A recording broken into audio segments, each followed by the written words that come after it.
So good afternoon, everybody. We're now broadcasting live to you all. I can see we have 123 viewers, so welcome to you. And let's get started for this live stream on this unique occasion, a unique event with ITER, ESA, the SKAO and CERN.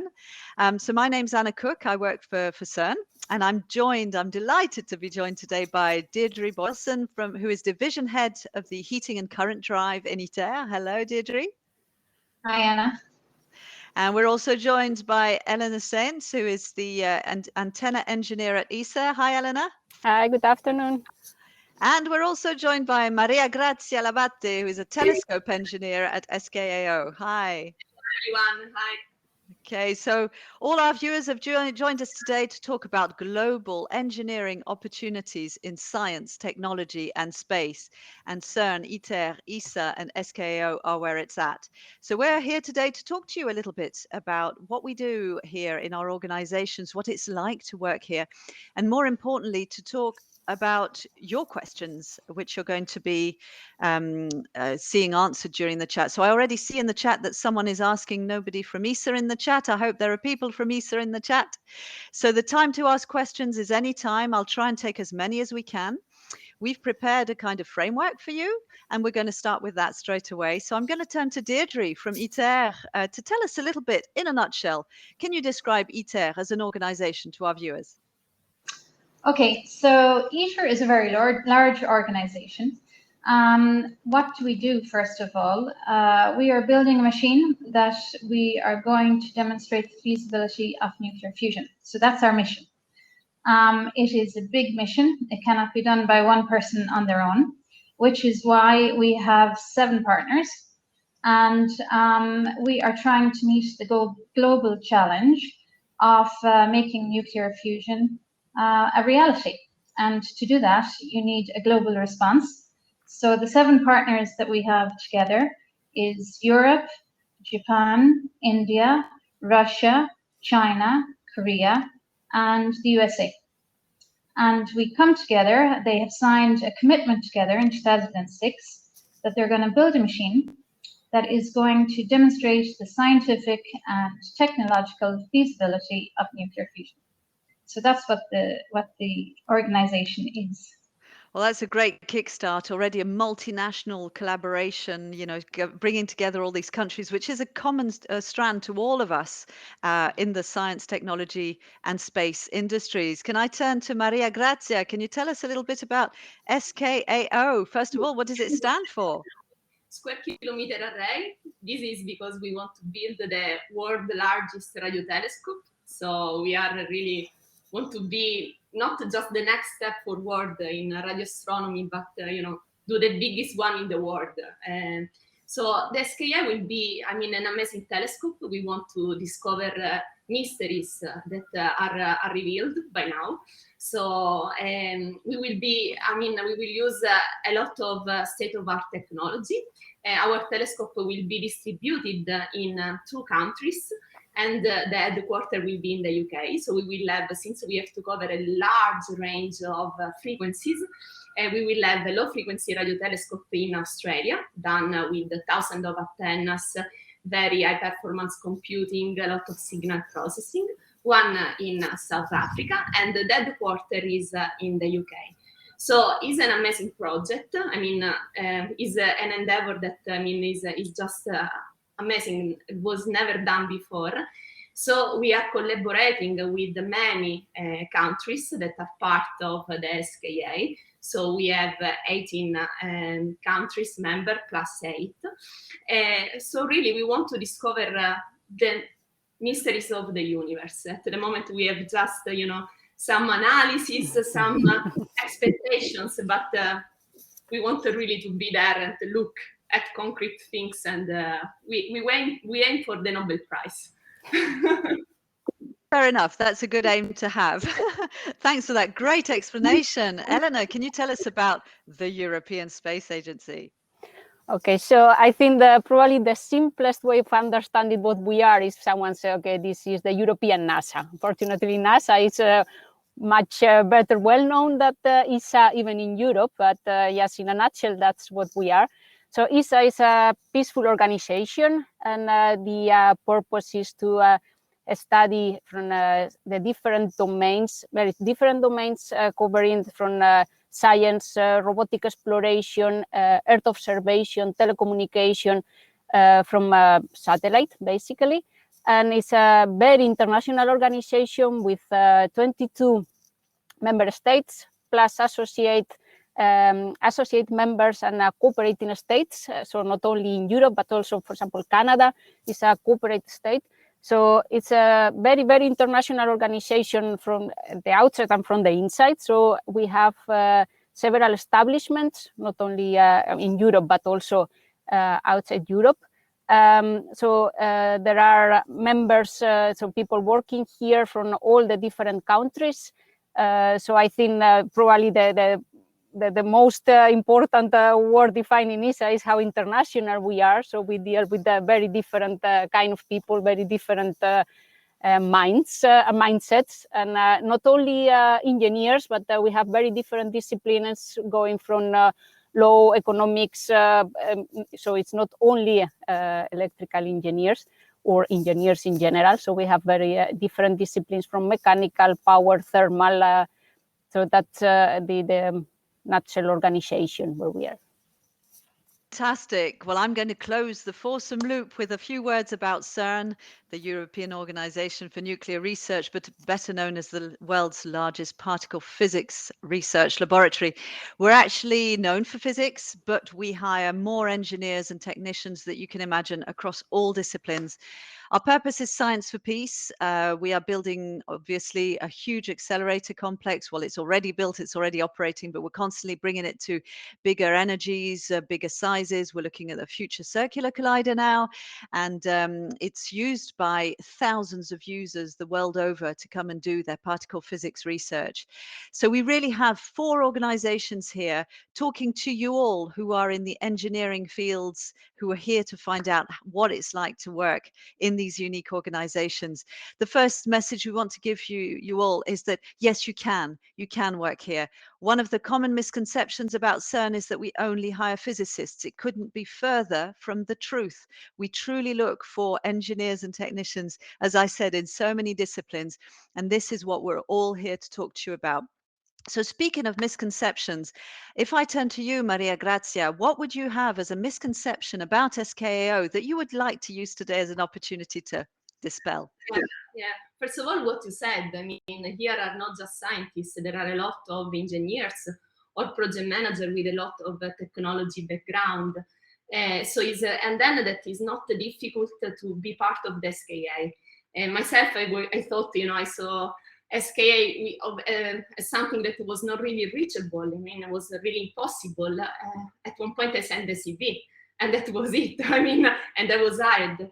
So what I really, and then we value diversity, many people, they think that we hire depending on the members that, contribute to the SKA project. This is not the case because we really accept applications from everywhere. And we really value diversity, and we really value inclusion. So really, we don't look for scientists, and we really need for talented people. And I invite you to apply. You don't have to be, the maximum genius to apply. If you got passion and you meet the mandatory criteria, just do so. Do the application. Absolutely. And you've given us a good grounding. If I turn to you, Deirdre, can you tell us a little bit about how you came to join ITER and if there are any misconceptions you'd like to dispel there too? Yeah, I think I echo a lot what Maria just said. People think that maybe enough, that you have to be something special to join such an organization like ITER. And actually, it's not the case because ITER ranges all the way from designing this machine to manufacturing it, to assembling it, to installing it, and then to operating it. And that's a wide range of phases. You need so many different types of people to do that. One of the big things that you really need, I think, to work at ITER is you need to enjoy a challenge. So you need to be somebody who doesn't run away from problems when they happen. You have to really embrace working with different cultures because ITER is very diverse. We have all of these different members and they're all parts of the machine from different parts of the world. So it's a challenge in itself to make this machine, but we have to put it together as well. We have to be sure when all the parts arrive here that we have managed to do the integration, the interfaces, everything well.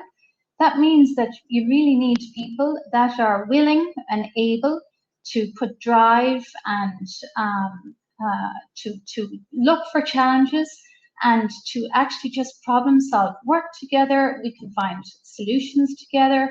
That's the sort of thing that you want, you know. And if you have that, then there's absolutely no reason that you wouldn't be welcome within the ITER environment. Within the team that we have in the heating systems, it's such a diverse team.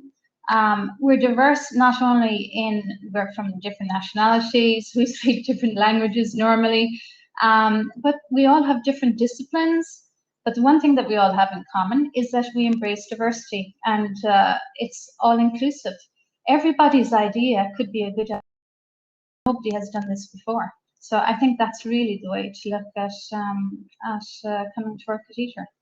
That's a beautiful reply. Thank you, Deirdre. I will take a question that came in while you were speaking, specifically for ITER, from Mikhail, who asks you, as a representative of ITER, you know, there are nice words about diversity, equality, being international, but the only nationals from the ITER member states are allowed to apply. Why is this? Isn't the qualification of the candidate the only thing that should matter, not their citizenship? Now, the reason I'm taking this question is because it's common to all of our organizations. So we will be taking it in turn. But Deirdre, can you perhaps just reiterate why the positions are open to member states?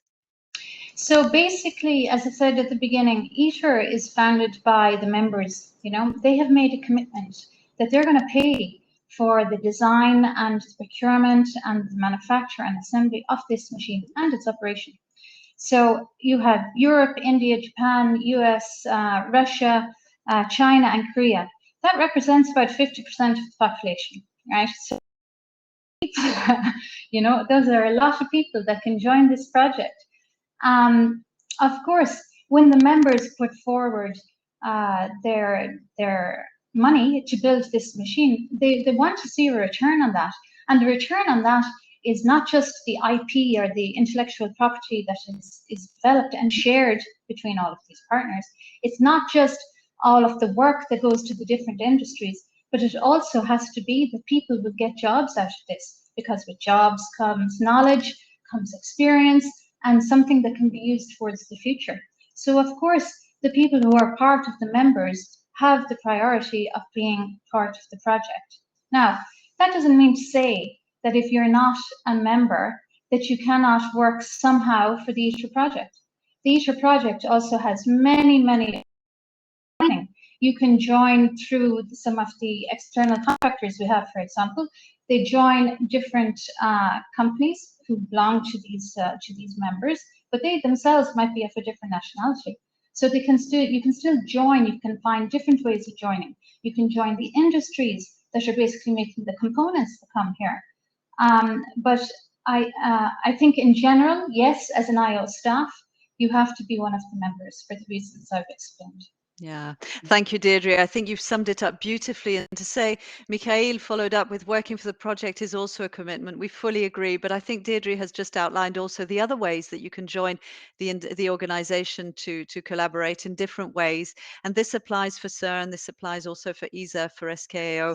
We're really open. So I would like to turn to Elena now for ESA. There's also a question there that I'll have to follow up with you. But can you just tell us a little bit about how you came to be an antenna engineer? And tell us a little bit about ESA, because we've all heard about the astronauts being hired, but what else is there to be done there? So how I came here, I did my master thesis I was telecommunication engineer. I did my master thesis and PhD in antennas, and then something that it was really useful in my career, and one of the reasons I came here, I was open to traveling abroad. So I was a visitor researcher in several institutes across Europe, and discussing with my supervisor, say, look, there is this opportunity to apply for a young graduate trainee to ESA. What do you think? And the first thing that comes to your mind is like, I'm not good enough. how am I going to apply to go to ESA?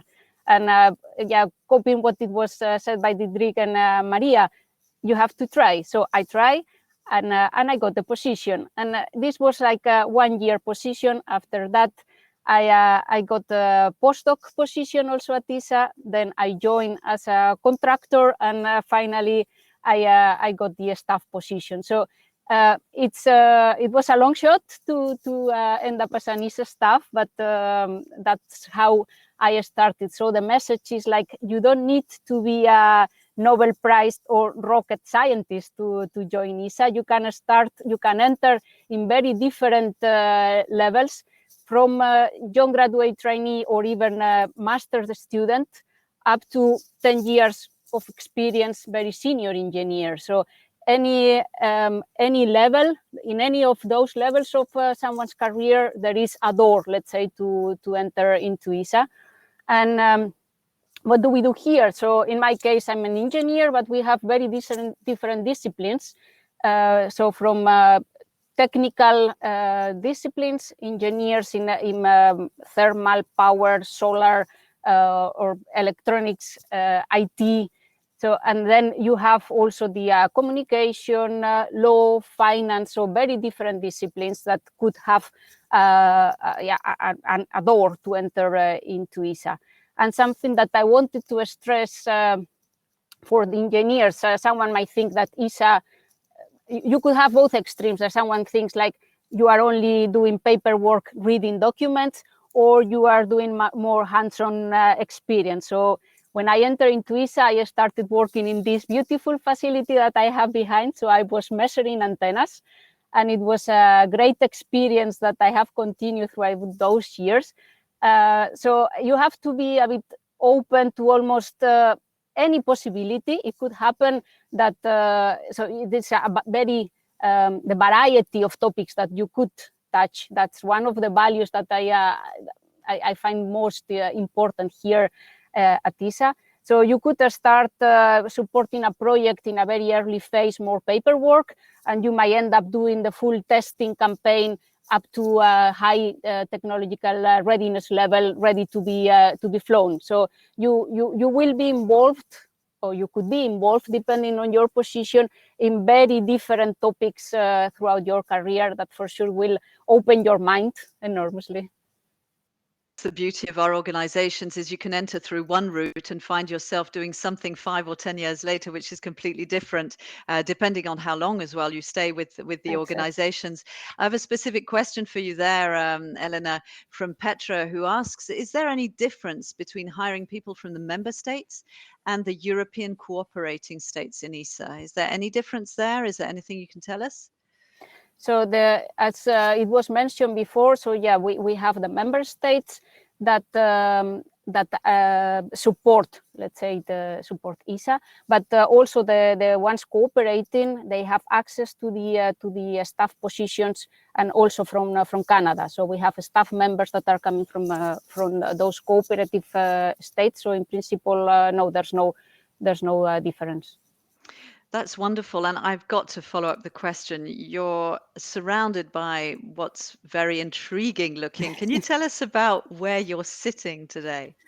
So I'm in an anechoic chamber that is a chamber that we use to measure small antennas of full satellites. In this case, I'm in the large room. We have several rooms smaller when you want to measure a small antenna, or a large room when you want to test the full satellites with the antennas mounted on it. So this is an anechoic chamber where we can measure the radiation pattern of the antennas that are on top of the satellite. So we have a feed room that is looking here on the edge. We have two big mirrors that can collimate the beam radiated by the feed, and mounted on the positioner, we would have the full spacecraft with the antennas. And this is the way how we measure the antennas. And the reason for these blue pyramids, blue cones, is just to make the environment actually anechoic. So we want to avoid any reflection on the rooms. That way we are really testing only the effect of the antenna, not the effect of the room. fantastic. We've got to give a shout out to Sergio, who's watching, because he said, what a great sound in the anechoic chamber. So there you go. He recognized Thanks it. to technology. Exactly. Yeah, we've got questions pouring in. One thing that's wonderful in everything we've just heard, we've talked about the diversity of the member states or the nationals, of all the people working side by side in our organizations. For what concerns CERN, we also have member and associate member states, but we have over 110 nationalities working side by side here and really pushing the boundaries of science and technology together. So it's one of our core values. And I think values are something that people often wonder about. What are the values of an organization? Because they're so important when you look for a new position. So for us, it's professionalism, integrity, commitment, collaboration, and of course, diversity, all centered around respect, the notion of respect for one another. So if I turn to Maria Grazia, if you speak about SKAO's values, what would you say they were? Yes, I mean, we are very active also in definition of values because we really take care about the commitment with our values. So our values are diversity and inclusion. We have a group that is focused in order to guarantee diversity and inclusion.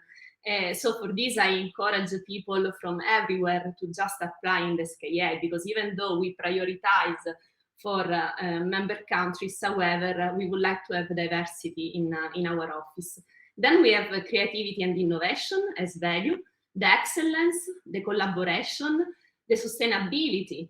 And I mean, we have tried to apply this value in our daily job, but also in the design of the telescope. For example, I mean, we would like to go for green power, to use solar power in, for example, in the telescope, because we are going to use a lot of power. I mean, you have to think that there are thousands of antennas and a lot of computing. So we really care about excellence. Indeed, we have some training to try indeed to improve. This depends on the different role. And even if you apply for one position, you meet the mandatory criteria, but there are also other things that you should learn as part of that role. If you apply, then we are very happy to provide the training in order to improve your skills. We aim for the excellence. I mean, we have we aim to build something never built before, So we need also people that try to improve themselves every day.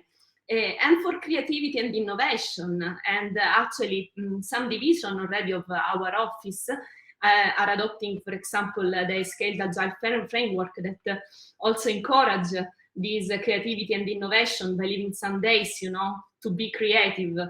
And we really care about innovation. We have to design a state-of-the-art telescope. So we need innovation in order to achieve the best results. Absolutely. Innovation is the core of all of this, and very important for all our organizations. So Deirdre, if you had two values that you would pinpoint for ITER as being important for your organizations, what would they be? Well, the ITER program has a number of values. First, there's the trust, of course, that we all have to trust each other, respect each other. There's the loyalty to the project itself and to each other. There's integrity because, we are all ambassadors of the ITER project when we speak on behalf of the ITER project. And we represent this 50% of the population. So there has to be strong integrity in the people. Excellence because of the challenges that we face in this project. People really have to have an excellent level of understanding that they can learn in the project. Then, of course, there is a team mindset because we all have to work together, and diversity and inclusion. And I would say out of all of those, probably the most important ones I see is integrity. Because without integrity, how can we possibly all work together and trust each other, or even it underpins all the other values, in my opinion. And then excellence, because we need excellence not just in the way that we approach the problems and how we find solutions, but we need excellence in the way that we deal with people together. We have to welcome people. They're coming to a new country. Some of them are moving their whole family to places that they've never spoken the language before. They don't know anything about it.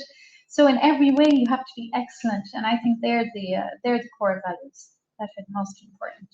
What's wonderful is about what we're hearing is the overlap and the commonalities between our organizations around innovation with Maria Grazia, with excellence, with integrity, of course, with trust, with respect.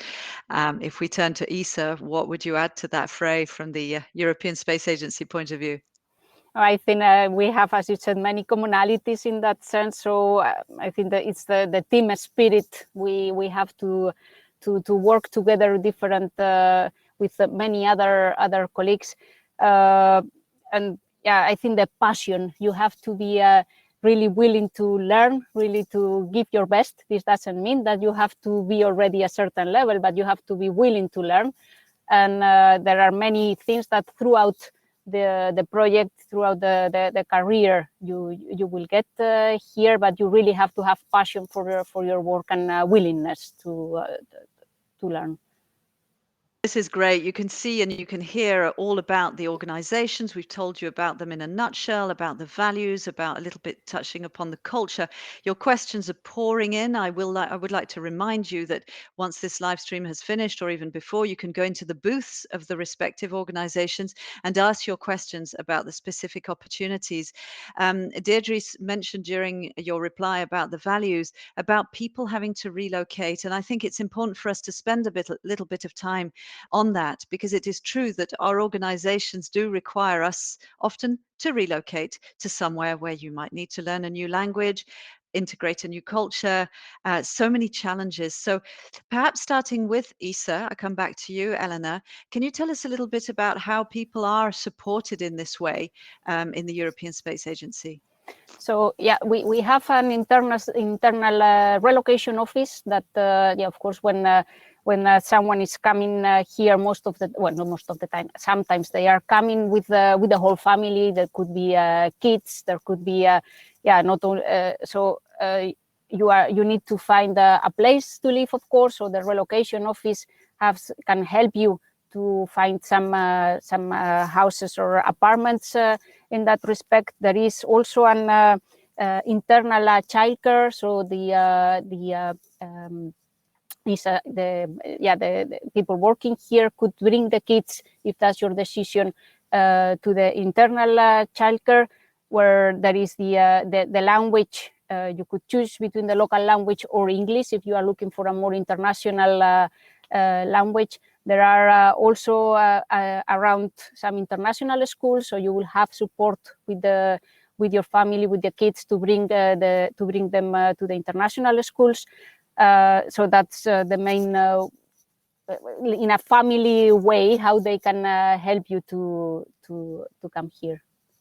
Yes, it's the same for CERN. We offer a lot of support in the sense of integrating work and family life as much as possible, ensuring that people have somewhere and services and support structures to turn to in the event of need, and also full immersion. For what concerns CERN, we're based in Geneva, Switzerland. We straddle the French-Swiss border, but we are in a very international area. I mean, Geneva is the seat of the main United Nations organization, so it is a very international area by definition. So there is a lot of support for relocation provided. Is that the case also for ITER, Deirdre?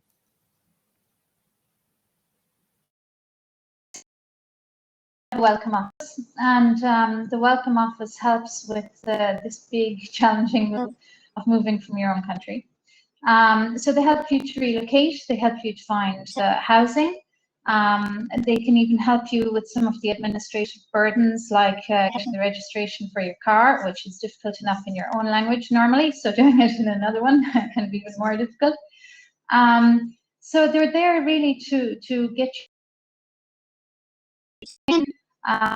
They provide you with all of the local information. There's an international school, which is very important, because when people are moving to another country, they start, oh, what can my spouse do? What can my children do, etc. So they take some of the frightening elements out of all of that. And then outside the welcome office, you go to a team, and the team have gone through this themselves. So normally, the team will really help you. They will help you to understand it is that you're getting in the post that you don't understand in this French letter. And you can get French lessons as well, of course, to help you to learn the language. We speak in English at work. English is our working language. You have to have a good understanding of English to work at ITER. But at the same time, it's good to, it helps you to integrate into the environment that you're going to live in. I mean, your children will go to school here. Of course, they can go to the international school and learn in many of the different curriculums that they have of the different nationalities. But it's easier if you learn some of the language and integrate. You can meet more people, and it makes it more of an experience when you come here. I think there again, something we all share in common in our 4 organizations is not only is it a fantastic technological or engineering challenge when you take the job, but it's also an extraordinary life challenge to which you add the languages dimensions, whichever organization you apply for. So there are a lot of questions coming in about that. Sorry about the camera outage. We had a few connectivity issues, but that's the glory of online events. Can I turn maybe to Elena on the integration aspect, the onboarding for ESA? How are people accompanied and helped to integrate? So internally, we have, as we were just talking about the language. So Dutch is a difficult language, period. So you have internal courses, not only for Dutch, but also, I mean, if someone, French is the second official language here, so you can get internal courses, not only for ESA staff or contractors or YGTs or all the, so also for families, for spouses, partners that the courses are also for them. And we also have something that is kind of important, unfortunately now in this pandemic situation is not in place, but we have like a sport facility, we have something where we could have after work social life, let's say, so with different clubs from football, basket, photography, reading, books, so all kind depending on your hobbies. We can have also a kind of social life that when you arrive somewhere, a new place is the easiest way of making friends, let's say, could be with commonalities in terms of hobbies. So you can join this after work life, let's say, that it's really appreciated when you come here. So in that respect, it's a relatively easy place to start a new life and make new, find yourself a bit at home, let's say. Wonderful, because Maria Grazia is actually chatting in the same time in the chat, telling you about what it's like for Square Kilometre Array with an attractive relocation package for all new staff and their families. Thank you, Maria Grazia. There are so many aspects and elements that we would like to cover in this hour together. It might be worthwhile to take a few questions as a parenthesis now. We have a question here about the balance between family and work. So, and what policies we're applying to increase the proportion of women in science at work. I'd like to start from the point of view of CERN. This year, we have started a new project, a new strategy that's been endorsed by our directorate, our Director General, called the Diversity and Inclusion 25 by 25 project, where we do acknowledge that for the past many years, and I think we all share this this trend, that we have hovered at 20% of women in scientific roles, and we hope to increase this to 25% by 2025. And we look forward to all the women present here today in engineering to apply for these roles and to increase the diversity in that respect for our organization. This strategy also expands to the nationality representation, because as you know, we're all funded by member and associate member states, and we have to ensure, as Deirdre said, the return on investment for these countries, so we ensure that there is a fair return for all the countries who are contributing. So perhaps if I turn to Maria Grazia for Square Kilometre Array, what would you say were the policies or what is being applied, or what you would have to say about, you know, making the place an inclusive place to work? I mean, we really have this focus group that is the Quality, Diversity and Inclusion group, and we are putting a lot of effort to this. So it's something that we already took care since years. I mean, since I was, I first joined the SKAO 8 years ago, and I was the only female in, the engineering field. And now you can see that there are many more. So we really care about the application, to do a diverse application, you know, and we care about diversity, not just in gender, not just in nationality, in culture, but really all kinds of diversities. So we really focus on this. We do have our policies. We are we really care to try to use the tools to inform about, you know, new role that we open in the SKA by reaching a lot of people. And we're really attending. I mean, the fact that we are attending this event is because we care, and also we want to encourage diversity. So we do have a lot of, we participate to a lot of different events, and we really monitor. I mean, we really monitor by using different criteria how we increase and improve in this diversity and inclusion. So, and we can see the results, actually. I mean, we are 18 different countries. The women, you know, sometimes in the science part, you can see more women, but now in the engineering team, we are several women, and we are going to increase. So we put also in, I mean, diversity is also one of the criteria that we look for the recruitment. You know, we want to recruit the best talents, okay? So applications are open to all, and we really look for the best person. Of course, there can be prioritization basing on the member countries, but also some consideration to make sure that we have equality and diversity and inclusion. And there is also someone in the panels that take care that this is guaranteed. So, for example, the panel is not just all men, for example, no? Or there is a champion, you know, someone that really takes care about this aspect. Yes, thanks you. Thank you for underlying that. I think we share that aspect in all our organizations. Also, you said in the chat that SKAO supports looking for jobs for spouses, dual careers, which is extremely important. We do that at CERN. Are there any other aspects that you would like to bring in terms of ITER, Deirdre, on the diversity and inclusion front in that respect? You're muted. Okay, maybe while you there you're unmuted. Sorry, I couldn't get the mute button to turn off. Yeah, I mean, everything that I can echo, really. I mean, we embrace diversity. There's about a 25% appointment rate of females in the last year to the posts. There's always an outreach trying to get more women to apply. Not just more women, of course, the same as you've said yourself, we're also looking for all the diversities to come and work in the project, the different nationalities, etc. But I do think that in the past years, we have seen a slow ramp up in the amount of women that are coming to work within the project.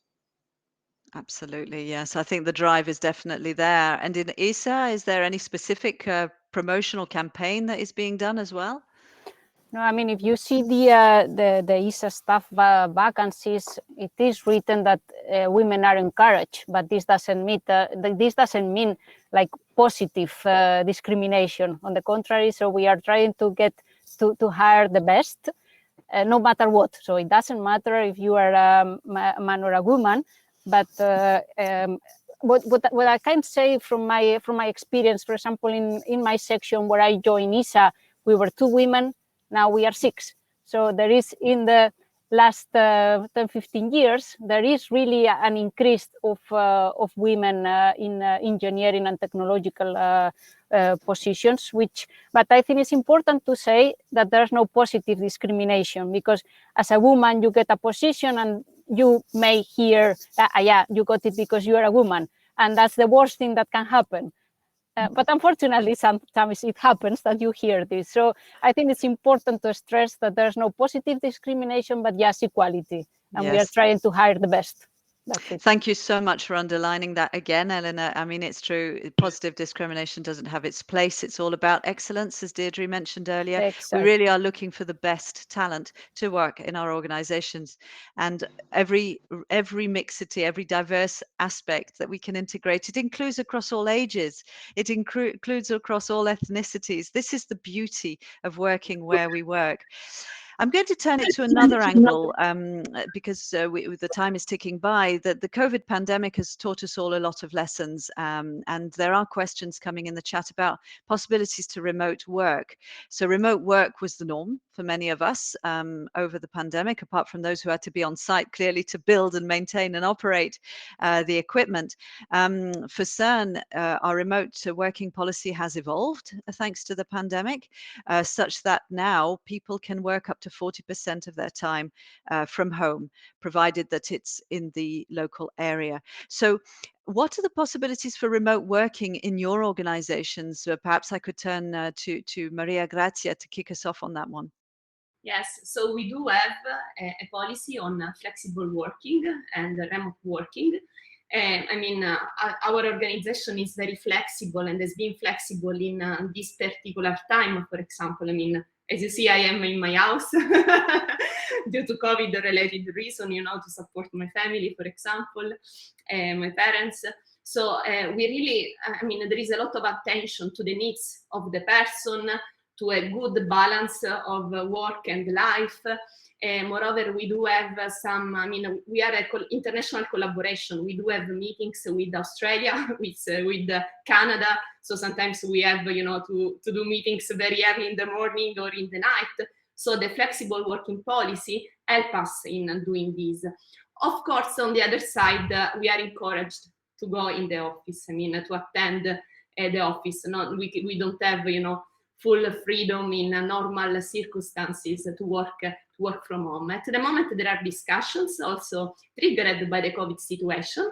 So, for example, depends on the different people and the different departments. But, for example, to work 3 days a week in the office, and they are on Monday, for example, and on Friday to work from home. And in general, it depends really by the from the nations that you have to do meetings and so on. So we do have a policy. We really care about the people. On the other way, and you know, we really care also about the presence in our place of work. That's true that it can't be underlined enough. It's true. It's part of our DNA, and the collaboration is being on site and, you know, exchanging something in the corridor or things like that. So we need to keep a balance, and that's been a driving force in the revision of our own policy. What's the situation now in ITER, Deirdre? So in ITER, we have what we call the new normal, which has been brought about, of course, due to the COVID situation. So during COVID, first of all, of course, we all worked from home, apart from the construction continued on the construction site in a very safe condition. But then as the COVID situation evolved and we have started to progressively come back onto the site, everybody works a minimum of 2 days on site, and up to 5 if you wish to work up to 5. There is some work that favors actually being at home. I mean, if you need to write a paper, you need to write a document, sometimes you're better off in an environment where people are not knocking on the door every 5 minutes. Of course, they can still pop up on your screen in communicators, but there are tasks that suit better to being closed away and getting something done. Of course, then there are the tasks where you really need to be together as a team to figure something out, to make sure that it's integrated properly, etc. And so all of these aspects are now possible because you can work up to three days at home. And I think that people appreciate it because they can fit in a better life balance, if you like. They may need to drop their kids to school, but then they will work later on. I myself have noticed that within my own team, the efficiency within the team actually goes up because people might finish their dinner at night and then think, oh, I could just run up and do that one last thing that I was thinking about earlier. And actually, it works extremely well. People feel valued, they feel respected, and it works overall very well. A knock-on effect on productivity when people feel valued in the way they work as well as how they work. So what's the situation with the European Space Agency, Elena, for remote working? So as Didier was saying, we have the new normal, let's say. So because of this of the COVID situation, we have new teleworking rules, let's say, where we are allowed to work 9 days per month from our home country, let's say. That's the new policy. And on top of that, we had already before the pandemic situation some fixed teleworking 1-2 days per week. That could be, of course, it has to be discussed with your line manager, line management. And provided that is paperwork, of course, you cannot do antenna measurements if you are at home. So depending on your task in that specific moment, you could have fixed teleworking at home, or you would be on site. But at the moment, yeah, we are slowly coming back on site, but still to be decided how many days we will keep later on from teleworking from our duty station, not from the home country. So this is still something under discussion, but ESA is supporting this teleworking. We've covered so many aspects. So we've really talked about relocation, diversity, remote working. How can we work in these organizations? What do we do? I think it's important to spend a little bit of time now, because there are quite a lot of questions around that. It's about application. A lot of people might have a hybrid profile. People study all sorts of disciplines nowadays. Now, one thing I will say from CERN's perspective is that skills are transferable. Some can be learned, others not. So clearly there are specialized roles for which you will need a certain set of skills that are always listed in the vacancy notice. But don't be held back, and do remember that for these incredible organizations to thrive, we need all types of profiles. In our case, from apprentices up to PhD across a wide variety of disciplines, we need all kinds to make CERN work. So I would turn now to Maria Grazia. To work in SKAO, what would you give as key applying tips? What would you say to your candidates? First of all, is that we have a page in which there are the tips, so you can go there. We have a recruitment portal in which there are the tips and also the vacancies, and you can really subscribe in order to receive notification as soon as vacancies in our headquarters, but also in other institutions that collaborate with the project are opened. So do this. The tip is that read carefully the application, because many times we really ask for mandatory criteria, and many times we don't receive an answer to the specific mandatory criteria. So look at the mandatory criteria, at the other criteria, and especially in the covering letter, try to answer one by one. Provide, tailor your CV on your role, on the role you are applying. Don't use the same CV for a different role. Try to provide the information, because we have a lot of curriculum that we have to read, so we need to be very quick in finding the information that we need. So more you use tables in the covering letter, for example, for the mandatory criteria, or other things, to facilitate to spot these your skills, better it is. So this is one of the most tips. Look at the requirements, because really we ask what we want. We said that we want a cover letter. We say that we want that you answer to specific things. So do so. Great. Actually, we did have that question of what would really be the wrong thing to do when you're applying, and that is to reuse the same application for every job you apply for. Please do your research. Please tailor it and show your passion that way. What would be the key things in ESA that you'd be looking for, Elena? I think what you just said is one of the obvious one. If you are asking for antenna engineer and you submit a CV on law, it's not what we are looking for. But I think also some tip, let's say, is do a bit of research where you applying for. So if you are, you have the ESA website with the information about the different sections in which topics we work, to have a bit of background where you want to go.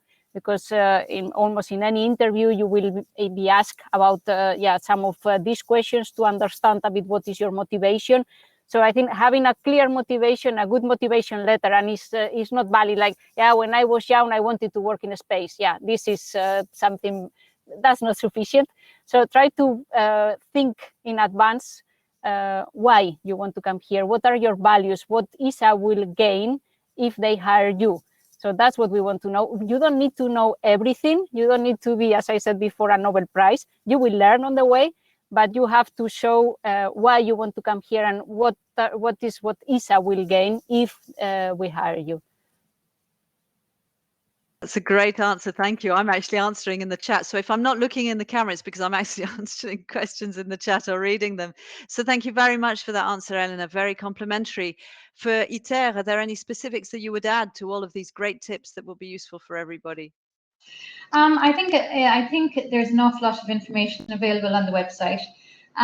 So you should actually read about the project that you're going to come and join. I would also say the same thing. Look at the specific requirements that we ask for in the different jobs and show us that you have them. And then I would also say that if you get as far as the interview, show your ability. Adaptability is very important at ITER. It's good because it shows that you can learn new things. It can allow you to progress in your career. It shows potential. And also show your curiosity. You must be curious to join a project like ITER. You must be looking for learning more, getting more opportunities, etc. And if all of that comes across in an interview, it can only be a good thing. Some excellent tips on application. I see Maria Grazia has shared the application hints and tips in the chat, as I wrote in the chat as well. Do look at our websites. They're available in the booths, and go and talk to our teams of recruiters who are here until 4 o'clock today to answer your specific questions. We can't take all the specific questions during this chat because they are indeed very focused on a given area. One aspect I really would like to ask the people around the table today is, what is it that you love about where you work? So I'm going to go back to Deirdre. Let's kick off with you. What do you love about ITER? Okay, there's so many things, it's hard to know where to start. I suppose the main thing is that ITER has mission. It has a very noble mission, and I'm part of that. I love that. I love the fact that when I go to work, I am doing something that is for a good cause. Something great is going to come out of it. I love telling my children that. Then the other thing, of course, is that, as I said earlier, there's so many challenges at ITER that you spend your time learning. So you're being pushed to grow all the time, which is a wonderful thing. You're coming home in the car one evening and you've got this big problem. And a few days later, you're coming home thinking, I solved that, or we solved that, or isn't that great that that's behind us and we're on to the next thing, So it's moving goalposts and you're moving with it. You can see the progress and you can see the goal at the end, and everybody around you is working towards the same goal. So there's this real feeling that you're all in it, and that we have to make it work. And of course, we're in the south of France, which also helps. That's a pretty good argument to end on. Yeah, that's very good. Now, beautiful aspects of challenge, of common mission, of common goals, of teamwork, which I think we're all going to identify within our organizations. Elena, I see you nodding away. Maria Grazia too, but let's go to Elena. What would you say? So yeah, the team spirit, I think it's great. It's something that I really value. But what I like of what we do here is when I come to work, sometimes you know your agenda and you more or less know how the day will look like. But sometimes you end up with totally different topics that were unexpected. Some issues with a project that need to be solved. Some engineering. Tasks that were not foreseen. If there is a problem, you have to think with a problem-solve mind. So try to face the different problems that you may have in different projects in a different way. So the variety of topics that you may work on, this is something that I truly loved, and it gives you a very broad view of different technical disciplines, not only the focus on what you did in your PhD, very narrow mind, but on the contrary, really broad. Wonderful. Can you just remind us where, apart from the anechoic chamber, where in the Netherlands you're located? So we are located in Noordwijk. It's a small, it's a small village, let's say, in between Amsterdam and The Hague. So those are two kind of well-known places. Let's say that's 30 kilometers far from Amsterdam. So this is where ESTEC is located. Oh, wonderful. And have you learnt Dutch? Yes. And I encourage to everybody coming here, even if it's difficult. I truly encourage. Danke wel, that's fantastic. And Maria Grazia, you're based in the UK, so tell us about what it is that you love working. I mean, I love that I can travel a lot. Our project is so international and is in a phase that we have to build the things. You know, we finish the design, we actually putting prototypes in the middle of the desert. You go in the middle of the desert, you see strange animals. You then go and visit the different partners. You never get bored. I mean, there is a lot of things to learn. You discover new cultures. You interact with people that maybe when you were at the university, you were reading something, you know, about them or some papers. So it's amazing. And then you are always in a challenge. You are really doing something that someday in the TV will be announced in the future, you know, SKA discovered this amazing thing, you know, and you said, oh, I was part of that, you know, and then you learn a lot because you interact with people of different disciplines, so engineers, scientists, policy makers, project manager, outreaching, you are involved in many things, and so you learn a lot. You really learn a lot. It's not just, you don't focus just on your role. You have really to understand how also political aspects, you know, or how the world is working. So it's just an amazing thing. Beautiful. I mean, just listening to you, I'm feeling so inspired and challenged. And it's true that we're all in the not-for-profit arena. We're really looking at science for peace, advancing science for the benefit of society. And I think that in itself is a wonderful goal. For what concerns CERN, I echo everything that my colleagues have said. For us, it's really challenge, purpose, imagination, collaboration, creativity. And I'm going to echo what Deirdre said about the south of France, the quality of life here in Geneva. We're located between, you know, two major mountain ranges, the Jura, the Alps. We have the Lake Léman, as we call it. People know it as Lake Geneva. We have the airport close by. You can ski, hike, bike, do anything you like, as we often like to say. It's a truly wonderful place to be. But really what underlines for all our organizations is all these diversity dimensions we've talked about. Whether it be gender, whether it be culture, whether it be age, whether it be disciplines, whether it be the type of work that you'll be doing, you never, ever stop to learn and grow. And the opportunities for growth have been in the questions as well in the chat today. All of our organizations offer a multitude of opportunities spanning different experience levels, different diploma levels, but every kind of thinking is welcome here. Is what we would like to say to you all. So as we come to the end of this, I really hope that we've given you a sense of behind the scenes, what it's like to work for these incredible, unique science organizations that we are, science and technology, of course, you know, whether it's reaching for the stars, powering up or accelerating your career. We hope that you've found something for yourself today. And I reiterate the invitation to go into our booths and talk to our teams of recruiters or experts who are there to accompany you. And to close this live stream, I'm going to ask you what your final message would be to everybody watching today.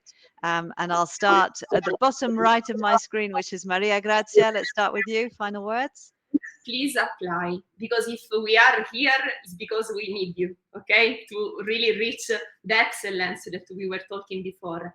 And be aware that, so in the SKA, we do have the recruitment portal. So just Google SKA recruitment portal. And there are some job applications that are focused also on this event, because are applications that we will have in the future. But for a few days, you are able to open the application and apply, so that when this particular job application will be, you know, opened, then you will receive some other, email to trigger you to, you know, to incentivize you to apply. And please remember to really join the job alerts email. Okay. Wonderful. We've got a minute left. Eleanor, quick word. What would it be? Apply, try. I think that's it. They know you already have it, so you should not be the one saying no. Just try and believe in yourself. And please, as Maria said, check the vacancies that are published in ESA website, in LinkedIn, so you can you have access to all the applications, and just believe in yourself and try. Beautiful. Deirdre, closing word? Yeah, there's always jobs open at the moment on the ESA website. Apply for them. Follow us on Facebook, Twitter, or LinkedIn. Find out about us. Once you find out about us, apply. If you're not in, you cannot win. So just go for it. Beautiful. And I'll only add to that, take part in the wonderful journey that we can offer you. And we hope to see your applications. Again, I apologize to all the people who have put questions in the chat that we couldn't take them all in detail, but we really invite you to follow the journey this afternoon. Thank you very much, Deirdre. Thank you, Elena. Thank you, Maria Grazia. And on that note, over and out, and thank you to everybody watching. Okay, bye-bye. Thank you. Okay. I think we're